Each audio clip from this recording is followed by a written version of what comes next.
ये 13 दोष ऐसे हैं जिसके जीवन में होंगे तो उसको कभी शांति, कभी सुख, कभी ऐश्वर्य ये टिकेगा नहीं और दुर्गति निश्चित हो जाएगी। बहुत ध्यान से सुने। एक श्लोक में 6 दोष और दूसरे श्लोक में 7 दोष। उपासक को कभी इन दोषों को अपने अंदर टिकने नहीं देना चाहिए। और जो संसार के मार्ग में चल रहे हैं, अगर इन दोषों में चलेंगे तो हुआ जो आपके पुण्य कर्मों से ऐश्वर्य है भी वो नष्ट हो जाएगा। आप दुख, चिंता, शोक से ग्रसित होकर बड़ा दुख में जीवन व्यतीत करेंगे और आपकी गति बिगड़ जाएगी, दुर्गति हो जाएगी।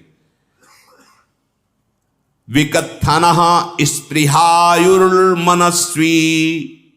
बिभ्रत कोपम चपलो अरक्षणश्च एतान् पापाः षण्णराः पाप धर्मान् प्रकुर्वते नोत्र सन्तः सुदुर्गे संभोग संविद विषमोति मानी दत्तानुतापी कृपणो बलीयान् वर्ग प्रशंसी वनिता सुदेष्टा एते परे सप्तनशंस वर्गाः। जो अपने मुख से अपनी बड़ाई प्रशंसा करता है, ये 13 लिख लो दिमाग में, डायरी में, क्योंकि ये नोट हो रहा है, आवाज डाली जाएगी, आप बार बार सुन, इनसे बचिए। अपनी बड़ाई, अपनी प्रशंसा कभी अपने मुख से नहीं करना, नहीं तो आपके पुण्य नष्ट हो जाएंगे, बुद्धि भ्रष्ट माने गिर जाएगी। अगर परमार्थ में चल रहे हैं तो भी, और व्यवहार में तो पुण्य नष्ट हो ही जाएंगे। बुद्धि गिरी हुई तभी ऐसी बात होती है। और यह दोष बहुतायत है, ये बहुत प्रभावशाली है। अपनी बड़ाई मारना, इसको देख लो, पकड़ो, सत्संग है। अपने मुख से कभी अपनी बड़ाई ना करना। अगर कोई अपने मुख से अपनी बड़ाई करता है तो उसके सुकृत नष्ट हो जाते हैं, बुद्धि भ्रष्ट माने गिर जाती, पतित हो जाती है, फिर निर्णय ठीक नहीं। अगर हमारा सारथी, हमारा ड्राइवर मूढ़ हो तो कहीं भी हमको गिरा देगा, तो वो बुद्धि भ्रष्ट मतलब गिर जाती है, निर्णय करने लायक नहीं रहती। अपनी प्रशंसा अपने मुख से करना। दूसरा, लोलुपता, ये वृत्ति नहीं होनी चाहिए। धर्म से चलेंगे, धर्म के द्वारा जो हमें प्राप्त होगा उसी से हम अपना भरण पोषण करेंगे। आपके बच्चे स्वस्थ होंगे, बुद्धिमान होंगे, परिवार में बहुत सुख और शांति होगी। भले दीपक की तरह जलो, बहुत काल तक रहेगी। लक्ष्मी जी भी आपके घर में बहुत काल, हम ये नहीं कहते कि बहुत नहीं, जितनी है बहुत सुख शांति से चलोगे।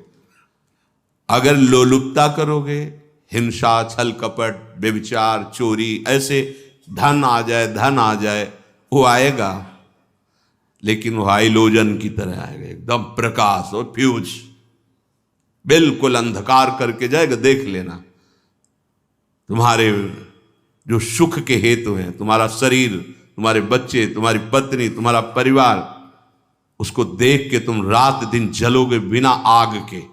ऐसे उनके आचरण होंगे, ऐसे उनके अंग होंगे, ऐसे उनके दिमाग होंगे, ऐसा उनका व्यवहार होगा। ये लोलुपता अगर उपासक में या किसी में है तो उसको नष्ट कर देती है। सावधान। तीसरा, यदि आपका अपमान होता है तो आपको उसे सहन करना होगा, उससे आपके पाप नष्ट हो जाएंगे। जो तनिक सा भी अपमान होने पर बहुत क्रोध करके दूसरे का अपकार करने लगता है, ये आपका पतन करा देगा, ये आपको फंसा देगा, हृदय जलेगा, अर्थव्यवस्था नष्ट होगी, पूरा परिवार दुखी होगा। जरा सा अपमान की संभावना में आप किसी से भी भिड़ गए, किसी से भी, वो ये प्रवृत्ति आपका पतन कर देगी। उपासक में तो अपमान सहना अमृत है, नीचापमानम सुधा, पर व्यवहार में भी ज्यादा उत्तेजित मत होइएगा। ये तो कुछ मिनट की बात है, अगर आपने उसे मारा पीटा, रिपोर्ट हुई कानून की, ओ फंसते चले जाओगे, अर्थ जाएगा, समय जाएगा, चिंतन जाएगा, बहुत तरह से हानि हो जाएगी। अगर आप सह गए तो आपका सहना उसके लिए आग बन जाएगा। उमा क्षमा साप होते भारी, तुम्हें दंड देने की जरूरत नहीं, उसका एक कर्म ही उसे दंड दे देगा। आप शांत हो जाइए, आप सत्संगी हैं, आप शांत रहिए। चौथा, निरंतर क्रोध और उसका चिंतन। बैठे बैठे बस द्वेषियों का चिंतन ही हो रहा है, अंदर क्रोध का चिंतन और द्वेषियों का चिंतन ही हो रहा है। द्वेष भरी बातें, द्वेष भरे क्रियाएं, उन्हीं का चिंतन करके जलते रहना क्रोध से। उपासक को तो क्रोध करना ही नहीं चाहिए, बहुत शांत। ठीक है, अभ्यास में कभी क्रोध हो सकता है, उसको फिर समन करो, अंदर से प्रायश्चित जैसा कि अब गलती हुई, आगे नहीं करेंगे। और व्यवहार में भी क्रोध को आप पीना सीखें।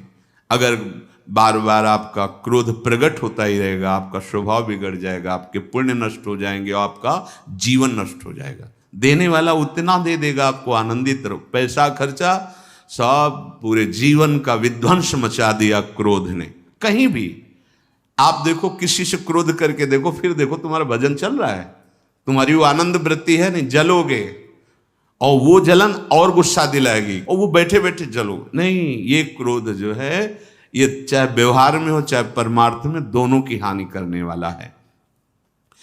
और आश्रित जनों की रक्षा ना करना।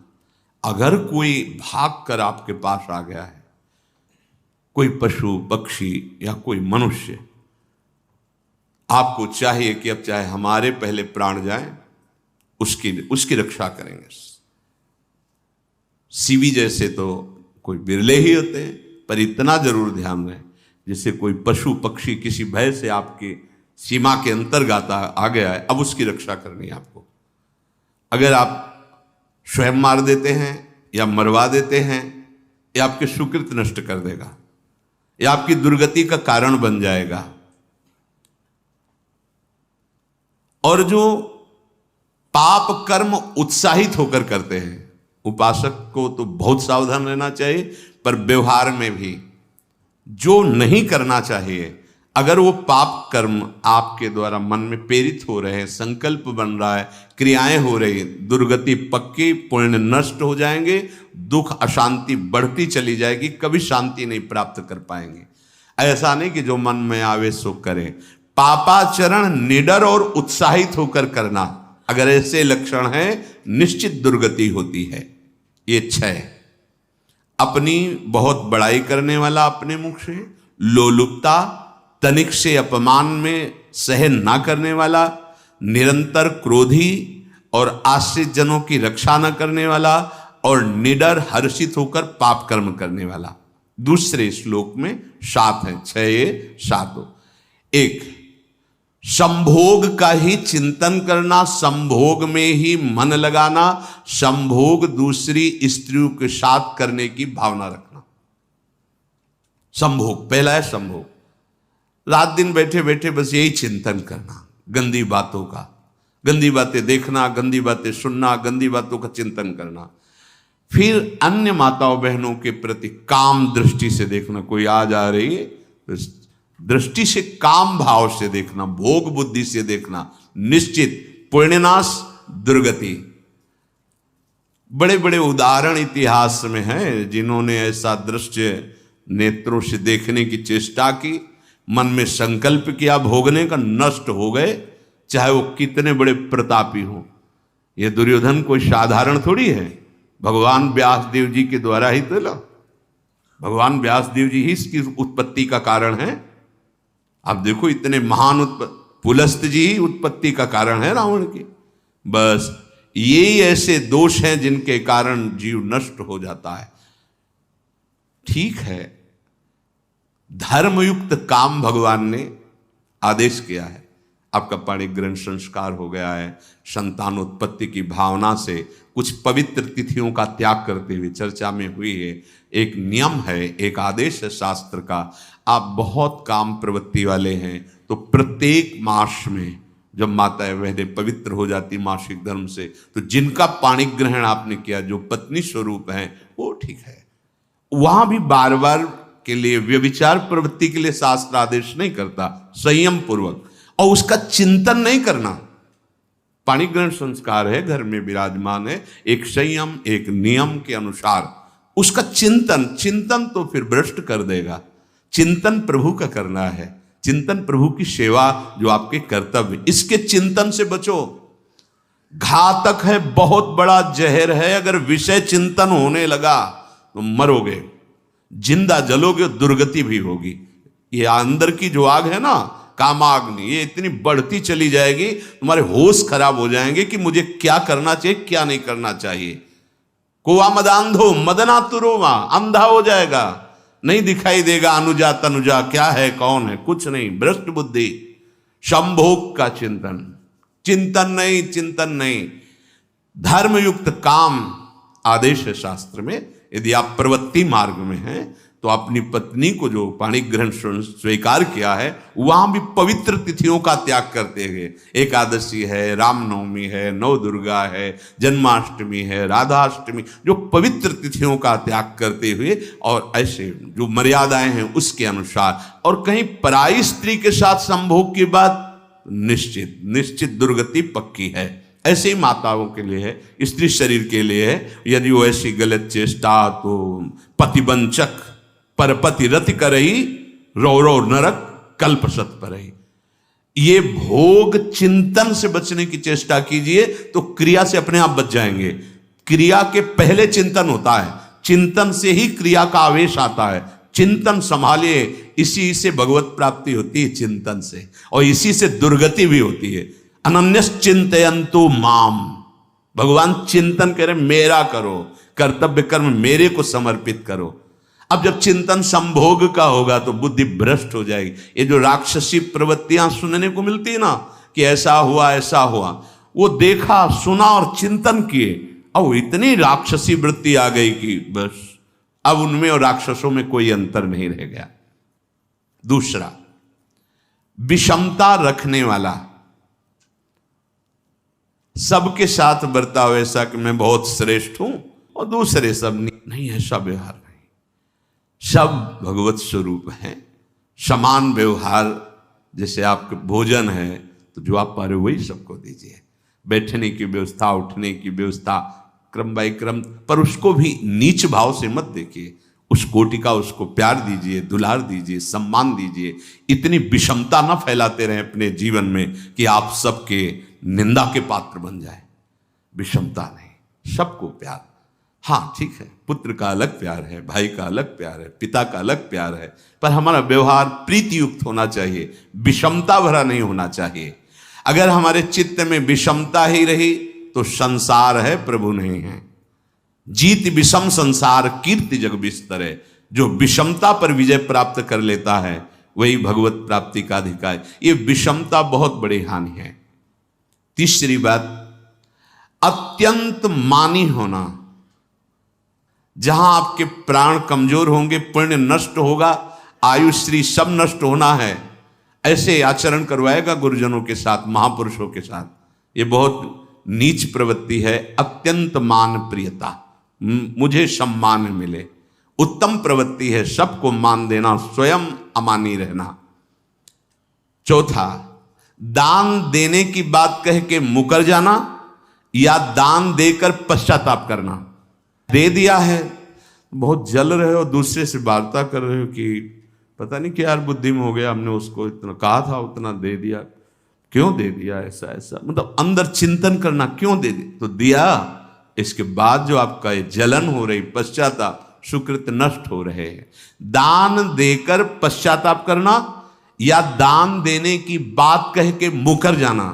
जैसे आपने कह दिया आपको इतना इतना ऐसा, अब आप मुकर गए, ब्याज सहित तुम्हें देना होगा, ये तुम्हारी दुर्गति का कारण बन जाएगा। ऐसे ही नहीं बोलना चाहिए, बहुत होश से। वाणी एक अमोल है, जो कोई बोले जान, ये तराजू तौल के तब मुख बाहर आन। पांचवा, अत्यंत कृपण होना। ना परिवार को सुखी कर पा रहा, ना अपने को सुखी कर पा रहा है। एक एक सिक्का बैंक में जो मर गया। धन की वास्तविक गति यही है कि अपने परिवार को खूब उसकी अनुकूलता प्रदान करो, उसमें से कुछ हिस्सा किसी ऐसे को जिससे तुम्हें बदले में कुछ लेने की भावना ना हो। कोई साधु महात्मा, गाय, पशु, पक्षी, किसी भी जीव बीमार है शरीरधारी, उसके जिससे कुछ कभी लेने की भावना ना हो, एहसान की भावना ना हो। सो धन धन्य प्रथम गति जाकी, धन्य हो गया उसका धन।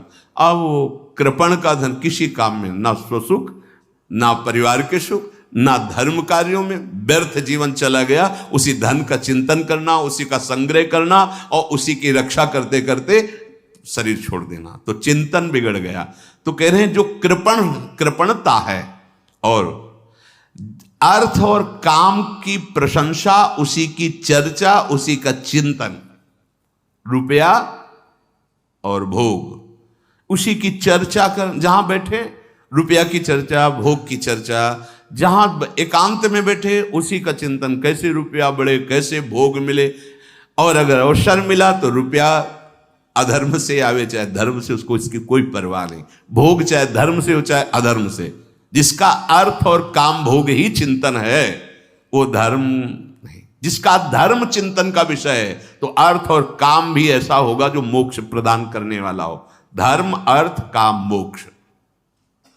और जो बालक, स्त्री, पागल, असहाय, जो इनकी रक्षा न करके इनकी हानि करता है, दुर्गति निश्चित है।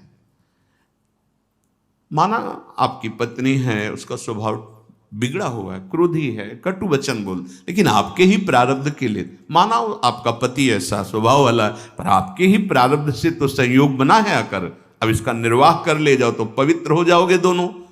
और अगर झगड़ा और लड़ाई और मारपीट और कहीं हिंसा आदि के रूप में उतर गए तो फिर और करनी बिगड़ गई। बालक है, आप उसको ज्ञान नहीं कि आप पवित्र है, क्या अपवित्र है, उसको ज्ञान नहीं कि आप उसके साथ व्यवहार अच्छा कर रहे हैं कि बुरा कर रहे हैं। रक्षा करनी है आपको, शोषण नहीं करना। कह रहे हैं स्त्री, बालक और पागल, जैसे विक्षिप्त है, पागल है, आपको रक्षा करनी है। बन जाए तो उसको भोजन, ऐसा नहीं कि ईंट मारो, उसको अपमानित करो। उसकी बुद्धि खराब है, प्रारब्धवशात खराब हो गई है, तो शास्त्र आज्ञा करता है स्त्री, बालक, जैसे पागल, विक्षिप्त आदि हैं, असहाय है, असमर्थ है, बूढ़ा है, वो आप सेवा भी करो तो वो गाली दे सकते हैं, उनकी बुद्धि बिगड़ गई। आपको उनको दंड नहीं देना, मारना नहीं है आपको। मान लो आपके बड़े बूढ़े बुजुर्ग जन हैं, आप सेवा भी कर रहे हो तो आपको कटु वचन बोल सकते हैं, आपकी निंदा कर सकते हैं, लेकिन आपको उनके साथ व्यवहार सद करना है। अगर आपने इन दोषों को स्वीकार किया तो निश्चित आपकी दुर्गति होगी, ना इस लोक में आपको शांति मिलेगी ना परलोक में। इसलिए इन दोषों को बार बार सुन करके और हृदय में जांचो कि कहीं है तो नहीं,